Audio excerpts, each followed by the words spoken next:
But here's a look at your forecast for today. We're in the low to mid 50s in a lot of areas, upper 50s here in Lexington. We are at 59 in Lexington, Richmond, Mount Vernon, Mount Sterling. Speaking of fun things happening, we are getting closer and closer to court day there in Mount Sterling. That's going to be a fun time. We'll, of course, be there. 55 right now, Frankfort, 50 Williamstown, one of our coolest locations. We're at 56 at the Kentucky Mesonet site on the north side of Lexington, south side at 60. So there's a little bit of a variance in temperatures.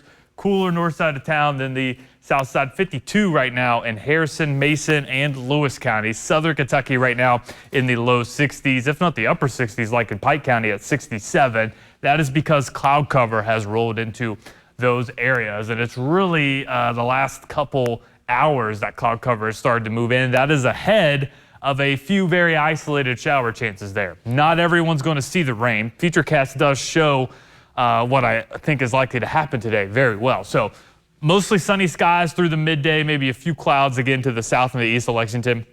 Temperatures reaching the upper 70s into the low 80s across the bluegrass. A couple of those showers will be possible midday through your mid to late afternoon hours in the mountains. But again, that's mainly south and east of London. You could see that maybe Laurel County, Clay County, it's possible. Perry County, you may see a couple of those, but it's really Bell, Harlan, Letcher counties that have the best chance of seeing any of those pop-up showers. Late tonight into tomorrow morning, we will see a very weak frontal boundary pass on through. That's going to knock our temperatures down a little bit tomorrow morning, more mid to upper 50s showing up. And then for the afternoon, we return to the low 80s, though it will be a degree or two cooler than today in most locations. And then Sunday is going to be warm ahead of a passing cold front that moves in Sunday night. And that's going to drop our temperatures. Monday morning starting around 50, and that might be the warmest morning of the entire week, as we're going to see chilly morning temperatures and pleasant afternoon highs into the upper 60s, with overnight lows eventually falling in the mid 40s there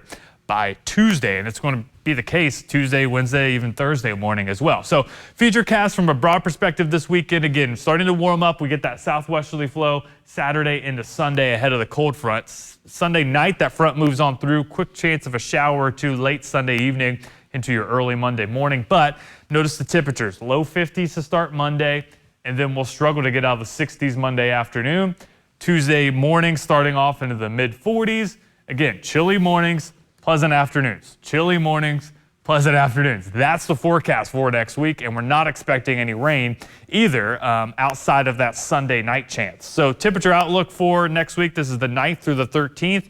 The eastern United States expecting below average temperatures with a big warm up on the way for the plains. Now, we're also going to be mainly dry. Again, if we don't see any rain Sunday night, you are likely to be dry for all the next week. Mostly sunny and warm today with a very few amount of mountain showers. And then high school football this evening looks great as well. Mostly clear at kickoff, falling into the upper 60s by the end of the game. And then tonight we fall into the mid 50s, mostly clear, pleasantly cool temperatures as well. And there's a look at your full 7-day forecast. We've got nice conditions on the way for the opening day of the fall meet at Keeneland today. Your Saturdays are go day, fantastic conditions then as well. And then we see that big cool down as you head into next week.